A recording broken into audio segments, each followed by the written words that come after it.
ছোট বয়সে করেছি, তো এটা আসলে ভুল ছিল। ম্যাচুরিটি না আসলে কোনো মেয়ের বিয়ে করা উচিত না। এবার বিয়ে নিয়ে নিজের অবস্থানে স্পষ্ট করে চমকে দিলেন চিত্রনায়িকা অপু বিশ্বাস। বিয়েকে জীবনের টার্নিং পয়েন্ট হিসেবে দেখেন কিনা এমন প্রশ্নে অপু বিশ্বাসের সোজাসাপটা উত্তর, ওটা আসলে আমার জীবনের ভুল সিদ্ধান্ত ছিল। তিনি বলেন, অল্প বয়সে আবেগতাড়িত হয়ে নেয়া এই সিদ্ধান্ত তার জন্য সঠিক ছিল না। নিজের অভিজ্ঞতা থেকে তিনি পরামর্শ দেন, ম্যাচুরিটি না আসা পর্যন্ত এমন গুরুত্বপূর্ণ সিদ্ধান্ত নেওয়া উচিত নয়। সম্প্রতি এক সাক্ষাৎকারে এমনই সব মন্তব্য করেন তিনি। তবে ভবিষ্যতে আবারও নতুন করে সংসার শুরু করবেন কিনা এই প্রশ্নে সরাসরি কিছু না বললেও খানিকটা রহস্য রেখে দিয়েছেন অপু।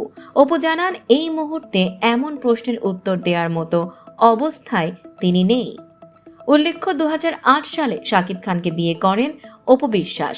দীর্ঘ ৯ বছর বিষয়টি গোপন রাখার পর ২০১৭ সালে তা প্রকাশ্যে আসে। পরে ২০১৮ সালে তাদের বিচ্ছেদ হয়। এই দম্পতির একটি সন্তান রয়েছে।